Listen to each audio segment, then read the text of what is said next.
আমরা নিজেকে সুন্দর, সুশ্রী ও আকর্ষণীয় করে তোলার জন্য দামি দামি ক্রিম ও পারফিউম ব্যবহার করি।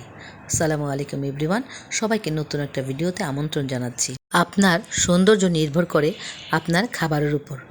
কি অদ্ভুত ব্যাপার, তাই না? জানেন আপনি কি খাচ্ছেন তার উপর নির্ভর করছে আপনার সৌন্দর্য, আপনার শরীরের ঘ্রাণ। আবার আমরা যেসব খাবার খাই সেসব শুধু আমাদের শরীরের ঘ্রাণ পরিবর্তন করে না, অন্যের কাছে আমরা ঠিক কতটা আকর্ষণীয় হব সেটিও নির্ধারণ করে। যেগুলোকে আমরা স্বাস্থ্যকর খাবার মনে করি, যেমন ফুলকপি, বাঁধাকপি, ব্রোকলি, এগুলোতে সালফার যৌগ বেশি থাকে। পুষ্টিবিদদের মতে এই সালফারযুক্ত যৌগগুলো রক্তের প্রবাহের মাধ্যমে সারা শরীরে ছড়িয়ে পড়ে এবং শরীরের ব্যাকটেরিয়ার সংস্পর্শে আসে, তখনই শরীরে ঘামের দুর্গন্ধ হয়। রসুন এবং পেঁয়াজও আমাদের নিঃশ্বাস ও ঘামের দুর্গন্ধ তৈরি করে। তবে মজার বিষয়, রসুন মুখে দুর্গন্ধ তৈরি করলেও ঘামের গন্ধকে আরও আকর্ষণীয় করে তোলে।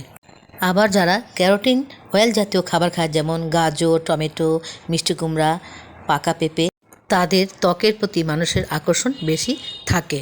যারা পরিমিত পরিমাণে মাংস, চর্বি, ডিম এবং টোফু খান, তাদের ঘামে বেশি মনোরম গন্ধ থাকে।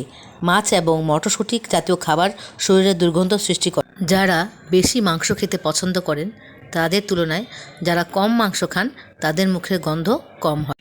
যারা অতিরিক্ত পরিমাণে অ্যালকোহল খান বা মাঝে মাঝে খান, তাদের পেটে বা ঘামে দুর্গন্ধ হতে পারে।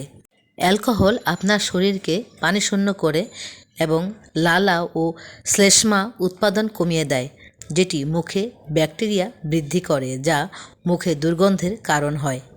তাই শুধু ক্রিম বা পারফিউম নয়, আমরা জেনে বুঝে খাবার খাবো, তাহলে শরীরে ঘামের দুর্গন্ধ থেকে মুক্ত থাকতে পারবো। আল্লাহ হাফেজ।